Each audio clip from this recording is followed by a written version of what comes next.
You will not believe what happens to the girl at the end. Make sure to like and subscribe so we can continue writing stories like this one. I would love to hear your thoughts in the comments below. Dust and whispers. The parched earth grated under Jebediah's weathered boots. Each footfall sent up a plume of ochre powder that lingered in the stagnant, oven-like air. He strained to see the horizon, a wavering mirage where the stark mountain range should have been. A rainless eternity had passed. The creek was a memory. Martha's laughter, a ghost in the silent rooms of the ranch house. He stroked the brittle husk of his once promising corn, now a mere effigy to the drought's merciless dominion. He recalled Martha, emerald-stained fingers nurturing the soil, a wordless tune on her lips as she coaxed forth life. Her touch, once seemingly blessed, was now interred with her beneath the sprawling cottonwood on the ridge. A sudden flash seared his vision. Jebediah squinted, a fragile hope fluttering in his chest. Rain? The heavens remained a pitiless cerulean. Lowering his hand, he adjusted to the glare. Something shimmered out there, far off. Likely a heat distortion, an illusion as familiar as his own reflection in the cracked mirror. Yet a different sensation prickled at his skin. A subtle insistence, a zephyr urging him onward. He began to walk, eddies of dust swirling about his ankles with each weary step. The shimmer intensified, coalescing into a form that defied the desert's bleakness. Was that a figure? He scrubbed at his eyes, certain it was a trick of exhaustion. The wasteland could play cruel games. As he closed the distance, the apparition sharpened. A woman, collapsed in the gulch, half consumed by the sand. Her clothing was shredded, her skin seared and etched with cracks. Quickening his stride, Jebediah felt his aging body protest. What in creation was a woman doing out here, alone and on the brink? He reached the ravine's edge and slid down the incline, the loose terrain shifting beneath him. Kneeling beside her, his heart thumped a frantic rhythm. She was featherlight, like a grounded sparrow. Her face was averted, concealed by a mass of tangled, darkened hair. Gently he moved the strands, unveiling a countenance marked by hardship yet strangely serene. Her lips were chapped, her skin radiating heat. "Hello there," he croaked, his voice raspy from disuse and the pervasive grit. "Can you hear me?" Silence. He pressed 2 fingers to her wrist, searching for a pulse. Weak but present. She clung to life. Barely. Jebediah knew he had to get her back to the ranch, and quickly. He couldn't guess how much time remained. With care, he lifted her into his arms. Astonished by her weightlessness, he struggled back up the slope, his muscles burning in revolt. It had been an age since he last carried someone, not since Martha's final days.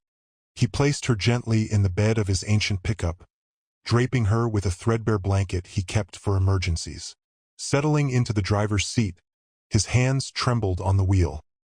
He glanced back at her, her face still tilted towards the unforgiving sun. "Hold tight, little lady," he murmured, his voice thick with emotion. "I'm taking you home." He ignited the engine, the roar ripping through the still desert air. As he drove, he couldn't dispel the notion that this unexpected encounter was more than mere chance. He felt a tug, a bond with this stranger. A spark of hope flickered to life within him, a light he had believed extinguished with Martha. Perhaps he wasn't entirely alone in this desolate world after all. The truck lumbered along the uneven track, leaving a trail of dust in its wake, a stark reminder of the desert's austerity and the fragile resilience of life that dared to cling to it. A promise on the wind. She weighed next to nothing, a collection of frail bones draped in a threadbare shawl. Jebediah strained, settling her carefully onto Bess's sturdy frame. The mare, accustomed to ungainly loads of timber and posts, barely flinched. Alara remained unnervingly still, her head resting against the horse's coarse mane. "Just hold on," Jebediah rasped, his voice rusty from disuse and laced with apprehension. "Almost home." He secured the makeshift restraint, looping the ragged shawl around Bess's withers to give Alara something to grasp. He couldn't offer her ease, only a chance at survival. And he would deliver. I don't understand why," she murmured, her voice a dry whisper. Jebediah ignored the inquiry, tugging at the improvised harness. He shaded her face, nudging the brim of her worn sun hat lower. The sun, a malevolent eye, was already climbing, painting the eastern sky in brutal hues of orange and red. "Conserve your strength. Rest now." He urged Bess forward, their measured pace puffing up miniature dust devils. The air quivered with oppressive heat, each breath a furnace blast. He retrieved the waterskin from his saddlebag. Disappointingly scant. He offered it to her lips. Drank little sips. She hesitated, then tipped her head back, accepting the meager offering. He watched, rationing each drop as her parched throat worked. A solitary bead glistened on her chin when he lowered the skin. He wiped it away with the pad of his thumb, the gesture surprisingly tender. "Thank you," she breathed, a touch of life returning to her voice. "Don't thank me yet. We've still got miles to eat." He stoppered the skin, returning it to the saddlebag. Every last drop was a treasure. The sun, a relentless hammer, beat down on the already desiccated land. Bess trudged onward, ears flicking, sensing Jebediah's mounting unease. The landscape stretched before them, an unending vista of rock and stunted brush, offering no sanctuary from the scorching heat. Jebediah surveyed the horizon, seeking any familiar landmark, anything to relieve the monotony. His thoughts drifted to the ranch, to the icy well water, the sheltering canopy of the cottonwoods. He had to get them back. Alara shifted, a slight tremor running through her. "Are we nearing the canyon?" "A ways off yet," Jebediah replied. "Why do you ask?" "I can sense it," she breathed, her voice far away. "The air, it thickens near the canyon. Weighs heavy." Jebediah scanned their surroundings, seeing only the implacable desert. He didn't comprehend how she could perceive such things, sightless as she was, but he didn't discount it. The desert harbored mysteries he couldn't grasp, and perhaps she was attuned to them in a way he never could be. He pressed on, his gaze laser-focused on the distant horizon, his mind churning. He needed water, and fast. He had to safeguard this woman, this waif who had wandered into his world. He'd made a silent pledge when he lifted her onto Bess. A pledge he fully intended to honor. The serpent's kiss. The sun, a hateful coin in the sky, began to bleed crimson along the horizon. Jebediah squinted, wiping gritty sweat from his brow. He didn't like the look of that sky. Too bruised, too heavy. Bess shifted uneasily, her ears twitching. "Easy, girl," he murmured, tightening his grip on the reins. He glanced back at Alara, perched precariously on the makeshift travois Bess pulled. She seemed oblivious, her head tilted towards the darkening west, humming a low, mournful tune. The wind, which had been a playful tease all day, suddenly turned sharp and biting. It whipped Alara's ragged shawl around her face, obscuring her features. Jebediah pulled his own bandana higher, cursing under his breath. He'd seen storms brew fast in these parts, but this felt different. Ominous. A wall of sand, a living, breathing entity, rose on the horizon. It swallowed the last vestiges of sunlight, painting the world in shades of brown and gray. "Hold on tight," he yelled, his voice snatched away by the rising wind. Bess whinnied, fighting the pull of the travois. The first stinging grains of sand lashed at his face, finding their way into his eyes, his nose, his mouth. The storm hit with the force of a runaway train. Jebediah stumbled, blinded, the reins slipping in his gloved hands. Bess reared, her hoofs drumming against the parched earth. Alara cried out, a thin, reedy sound lost in the roar of the wind. He lunged for the reins, managing to regain his grip just as Bess threatened to bolt. "Whoa, girl. Steady," he roared, his voice cracking. He pulled her head down, forcing her to face into the wind, a trick he'd learned years ago. The sand was everywhere, a suffocating blanket that stole the air from his lungs. He could taste it, feel it grinding between his teeth. Visibility was reduced to mere inches. He could no longer see Alara, only feel the insistent tug of the travois behind Bess. Fear, cold and sharp, pierced through his gruff exterior. He was lost. Utterly, terrifyingly lost. He'd navigated these canyons his entire life, but this storm, it was erasing the familiar landmarks, turning the world into a swirling vortex of sand and despair. He urged Bess forward, his voice a desperate plea carried away on the wind. "Come on, girl. Just a little further. Gotta find some shelter." Each step was a battle against the relentless force of the storm. He could feel Bess faltering, her breathing ragged. He knew she couldn't keep going much longer. Neither could he. He thought of his ranch, the sturdy stone house he'd built with his own 2 hands. The smell of wood smoke, the comforting presence of his dogs. It seemed a lifetime away. He coughed, trying to clear the sand from his lungs. He had to keep moving. For Bess, for Alara, even if he didn't understand why he was risking his life for a blind woman he barely knew. Then, a faint sound, barely audible above the storm's fury, reached his ears. Alara's voice? She was singing. Not the mournful dirge from before, but a different melody, faster, more urgent. A desperate plea woven into the heart of the storm. He strained to hear, his hope flickering like a dying ember. Was she guiding him? Could she somehow see through the storm? He focused on the sound, letting it pull him forward, a lifeline in the swirling chaos. He trusted Bess's instinct, the feel of the ground beneath her hooves, and the frail voice of the blind woman whispering secrets to the wind. He had nothing else. Echoes of the ancestors. The wind held a mournful dirge, a soundtrack to their slow, agonizing progress. Bess stumbled, her breath coming in ragged gasps. Jebediah tightened his grip on the makeshift harness, his own muscles screaming in protest. He could feel the mare's despair, a heavy weight added to his own. They wouldn't make it much further. He glanced at Alara bundled against the rocking travois. Her face was pale, almost translucent in the dying light. He'd given her what little water he had left, hoping to replenish her strength, but she remained unresponsive. He muttered a prayer, more of a desperate plea hurled at the unforgiving sky. Then a sound, a faint, almost imperceptible hum escaped Alara's lips. Jebediah strained to hear it over the wind's fury, thinking at first it was a trick of the elements. But it persisted, growing stronger, weaving its way through the storm's chaotic symphony. The hum morphed into a melody, ancient and haunting. It was a song unlike anything Jebediah had ever heard, carried on the wind like dust devils. The notes were simple, yet profound, resonating with a primal energy that seemed to vibrate in his very bones. He couldn't understand the words if there were any, but the tune spoke of resilience, of journeys, of a connection to the land that transcended language. He watched Bess. The mare, who had been on the verge of collapse just moments before, lifted her head. Her ears twitched, swiveling to catch every nuance of the song. Her nostrils flared, drawing in the scent of the storm, but also, it seemed, something else, something carried on the music. The melody swelled, a clear, unwavering beacon in the swirling chaos. Jebediah felt a prickle of something akin to hope, a sensation he thought he'd buried beneath layers of grit and disappointment. Bess took a tentative step, then another, her pace quickening, her breathing steadier. The song seemed to be breathing life back into her. Jebediah's eyes darted between Alara, her face still pale but no longer slack, and Bess, now moving with a newfound purpose. Was it possible? Could this woman, blind and seemingly frail, be guiding them? He gripped the reins tighter, his calloused hands raw and chafed. He didn't understand it, but he couldn't deny what he was seeing. Bess was responding to the music, following its invisible thread through the storm. He glanced around, trying to discern any landmarks, any sign of shelter, but the sand swirled relentlessly, obscuring everything. He focused on Bess, on the rhythm of her hooves, on the unwavering certainty in her gait. He would trust her instincts, trust Alara's song, trust in something beyond his own weary senses. The wind howled, the sand stung, but within the heart of the storm, a melody bloomed, carrying them forward toward an unknown destination.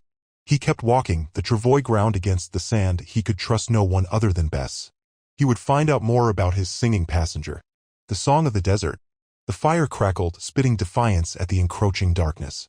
Jebediah Stone watched Alara, her face pale in the flickering light, framed by a tangle of dark hair plastered to her forehead with sweat. She hummed, a low thrumming that vibrated in his chest, a counterpoint to the mournful sigh of the desert wind. He'd given her most of his water skin. She'd lapped it up greedily, then offered a weak, grateful smile. He still couldn't fathom how this slip of a girl, blind and seemingly half-dead, had navigated them to the only water source for miles. That song, he rasped, his throat raw.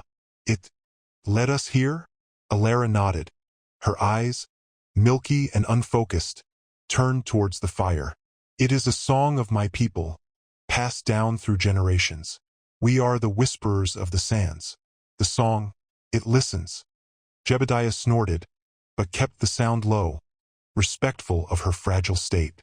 Listens? What's that supposed to mean? Sounds to me like it just got lucky. The desert speaks, Mr. Stone, but it does not speak in words. It whispers in vibrations, in the subtle shifts of the wind, in the echo of water far below the surface. The song, it amplifies those whispers. It allows me to hear what others cannot. He rubbed a hand over his stubbled chin, his skepticism warring with the undeniable fact that she had, against all odds, saved his life, and the lives of his horses. So, it's like divining? You can find water with it? More than just water, Alara corrected softly. It can guide us to safe paths, warn us of dangers, of sandstorms brewing on the horizon, or things better left undisturbed. A shiver ran through her, though the desert night was warm. Jebediah frowned. Things? What kind of things? She hesitated, her brow furrowed. Legends, Mr. Stone. Stories whispered around dying fires. I do not know if they are true, but the desert holds many secrets, and not all of them are kind. He didn't like the sound of that. He was a practical man, a rancher who trusted what he could see and touch. But the desert had a way of humbling even the most stubborn souls. He looked at Alara again, at the strange intensity in her blind eyes, at the delicate strength in her hands clasped in her lap.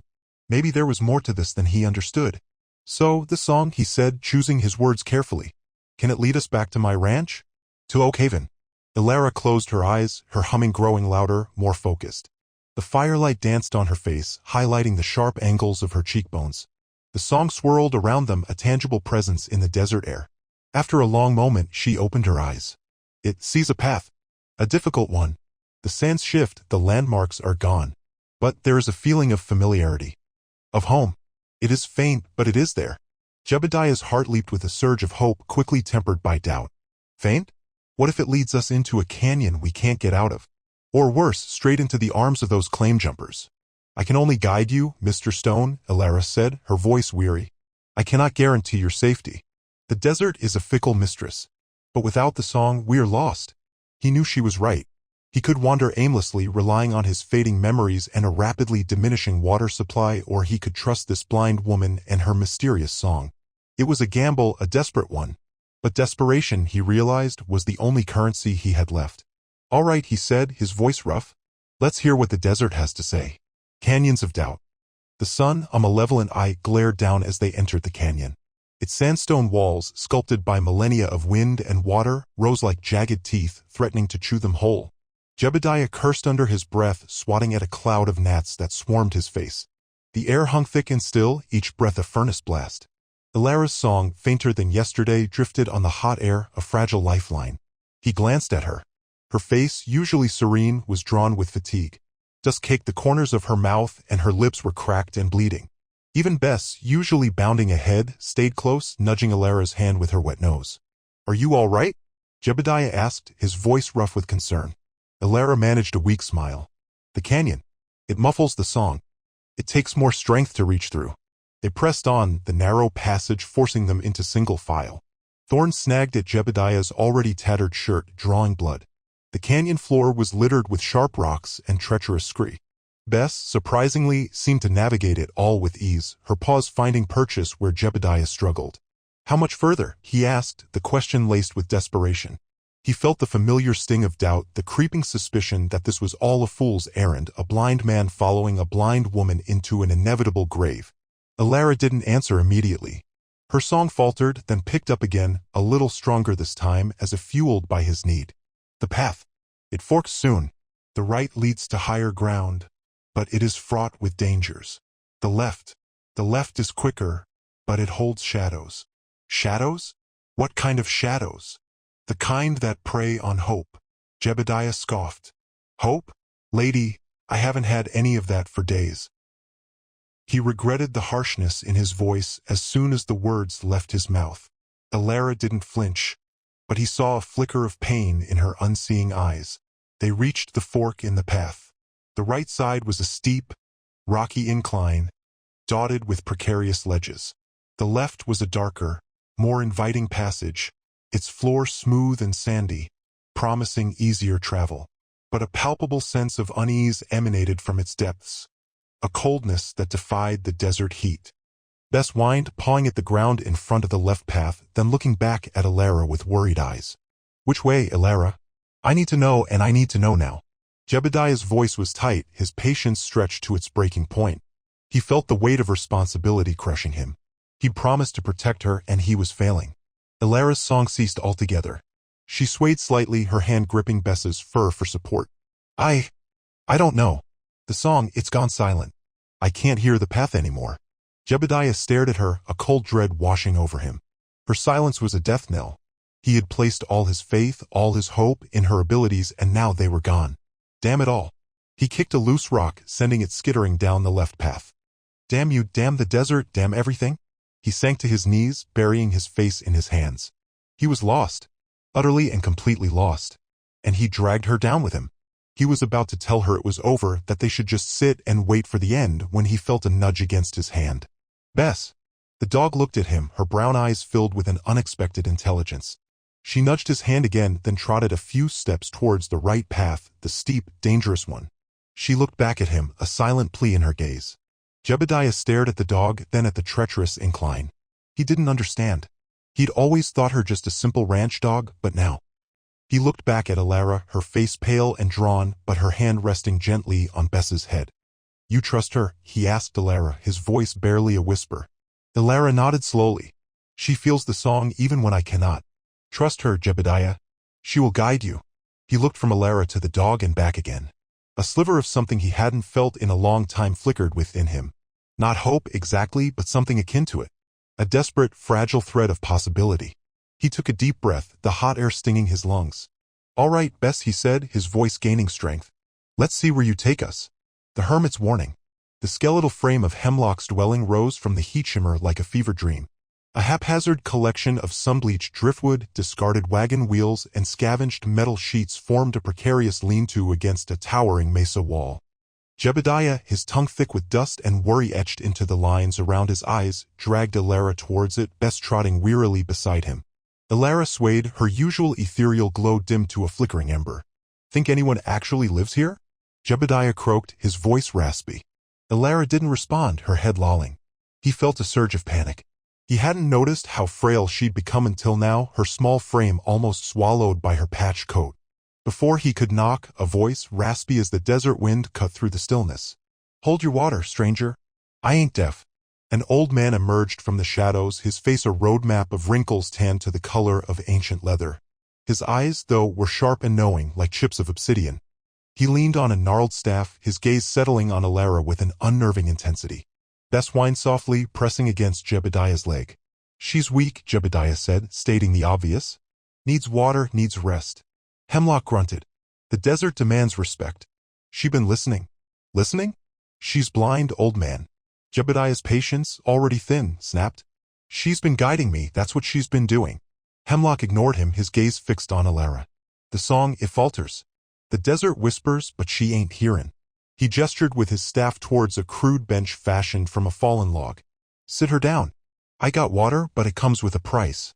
Jebediah carefully lowered Alara onto the bench. Her breath came in shallow gasps.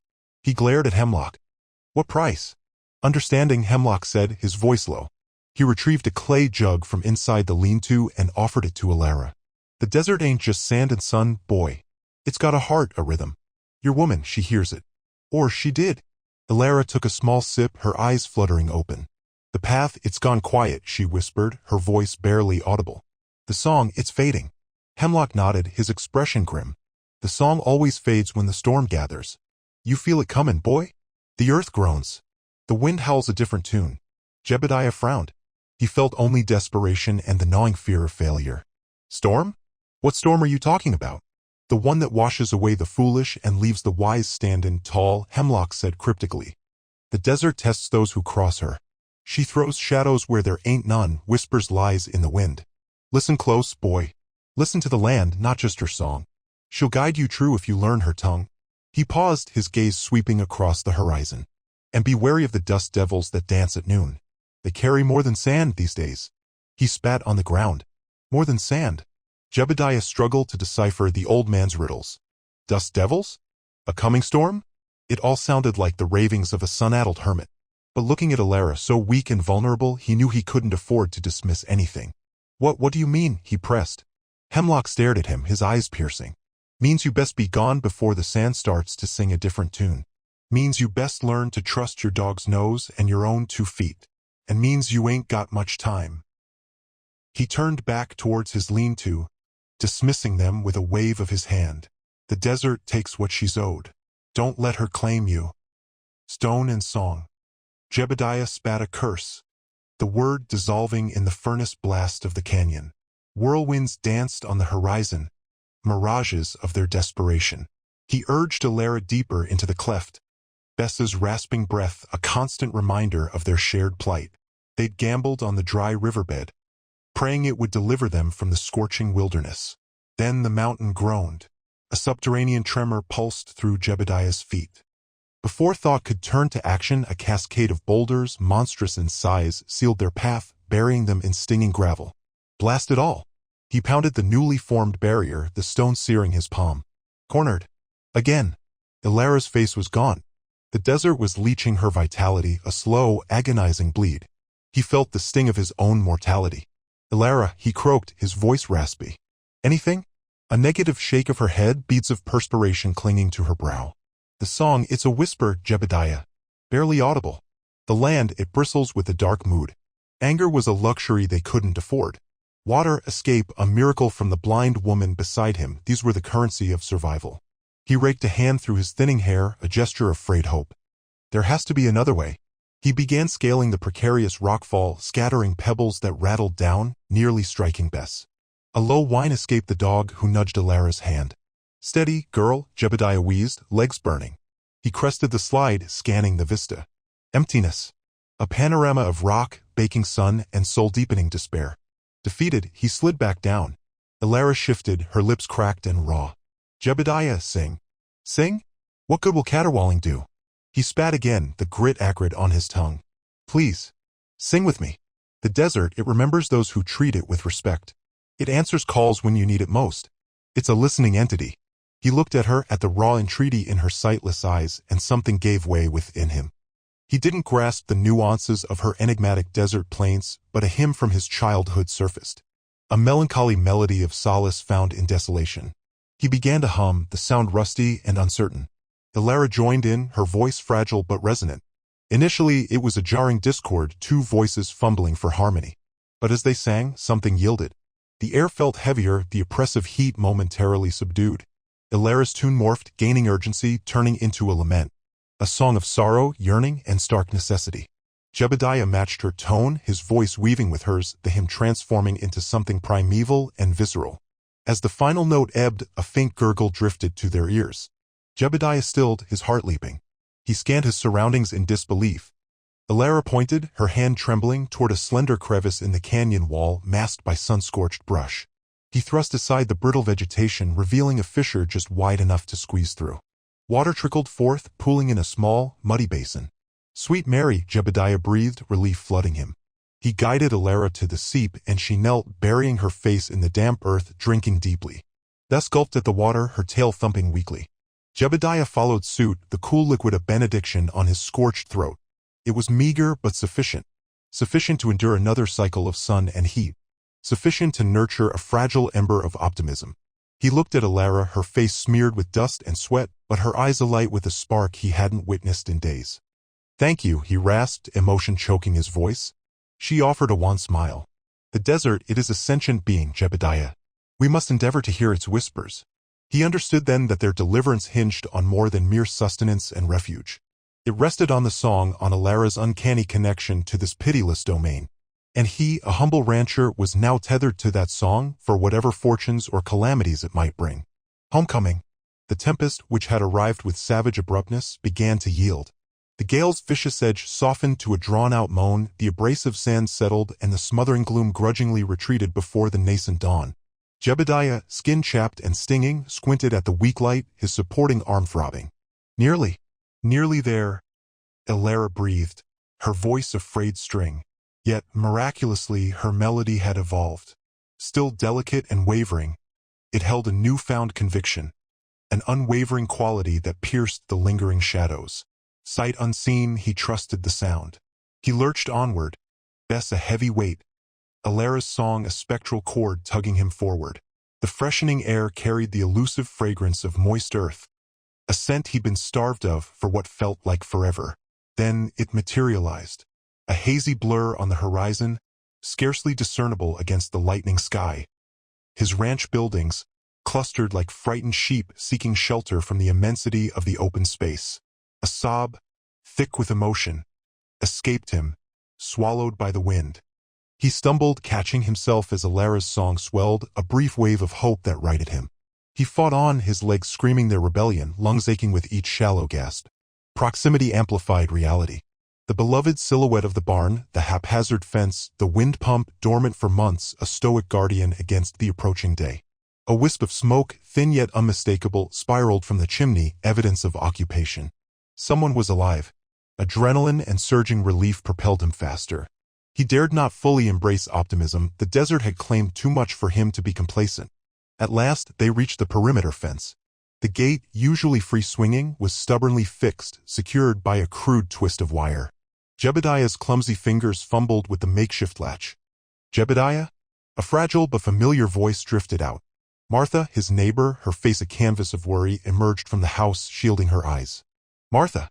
It's us," he rasped, his voice cracking with disuse. Martha hurried to the gate, her expression shifting to shock as she assessed their ravaged condition. She worked feverishly at the latch, hands trembling with a mixture of haste and fear. "Merciful heavens! Jebediah, what happened out there?" He didn't reply, shoving the gate wide and staggering onto his land. The solidity of the earth beneath his worn boots was a bomb. Supporting Bess, he moved toward the house, Martha guiding Alara by his side. Inside, the house radiated a welcome warmth infused with the aroma of wood smoke and simmering stew. Caleb, Martha's youngest, stood transfixed near the hearth. "Pa said you was lost, Mr. Jebediah," Caleb breathed. Gently, Jebediah lowered Bess onto the threadbare sofa. Though pale and faintly breathing, she lived.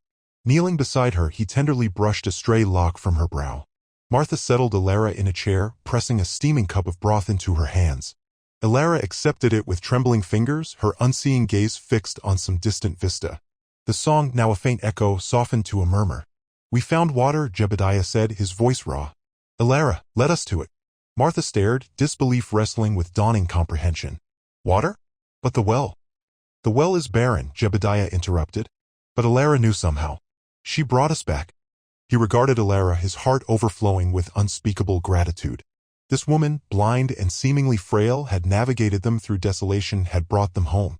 She was more than a rescue, she was a beacon. Nothing would ever be quite the same.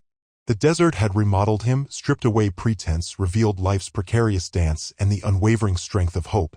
He'd gone seeking survival but returned carrying something infinitely more precious, a reason. He would rebuild his ranch, not only for himself, but for Bess, for Alara, for all who suffered beneath this pitiless sky. He would honor their fortitude, their resilience, their stubborn faith in survival. And he would forever cherish the melody that had shown them the way.